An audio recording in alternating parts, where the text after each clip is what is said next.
Hi, I'm Christopher Paul Carey, and I'm here to talk to you today about a new book coming out called Up from the Bottomless Pit by José Farmer.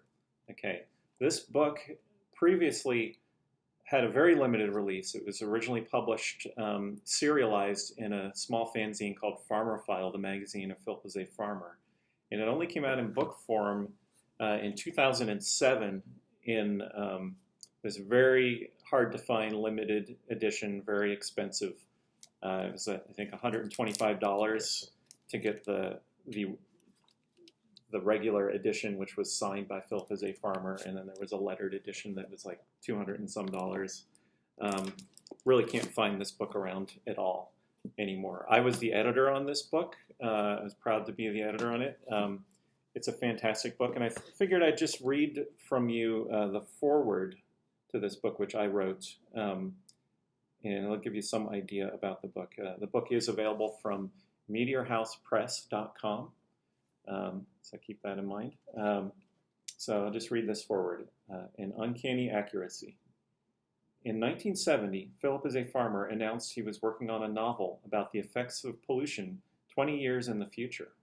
But this book, which he called Death's Dumb Trumpet, never materialized.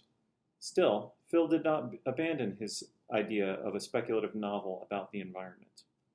As early as 1974, Phil had another idea, a novel then titled The Dragon's Breath.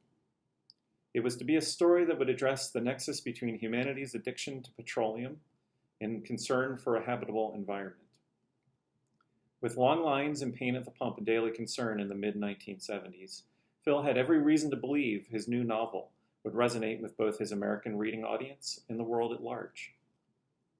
Phil submitted a draft of the novel to Judy Lynn Del Rey at Ballantine Books. The forthcoming book was announced in various publications, much to the excitement of Phil's fans. Then, Ballantine contacted Phil and requested an extensive rewrite, suggesting that he blame the catastrophe in the book on the story's protagonist. Phil complied with the rewrite, though he retooled some of the plot along his own lines. Still, Ballantine felt the story, now titled Up from the Bottomless Pit, did not meet their needs. Another rewrite was requested, but by this late date in 1978, Phil was too frustrated to go on, and he offered up the science fiction epic Dark is the Sun to Ballantine instead.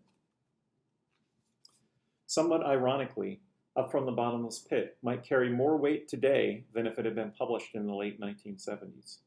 In this book, Phil anticipates with uncanny accuracy the rough ride U.S. agencies such as FEMA have since had in responding to extreme crises, as well as the necessity and dangers of consolidating such bureaucratic power. In this vein, Up from the Bottomless Pit is more than just a rip-roaring eco-thriller. It is also science fiction prognostication at its best. So again, it's really a novel that sees into the future. We're all going through a crisis now with the coronavirus crisis.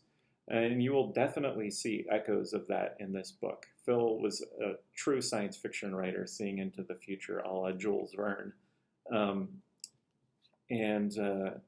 He even predicted like extremist groups coming in and affecting the world situation, kind of capitalizing on a crisis and then affecting the whole world situation. And we see some echoes of that going on today.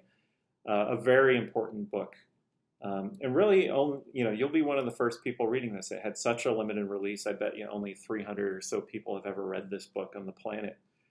So we can treat this as a brand new José Farmer book. It's a shame it never came out in the 70s, but we can reap the benefits of it now, coming out now, and pick it up. It's at meteorhousepress.com.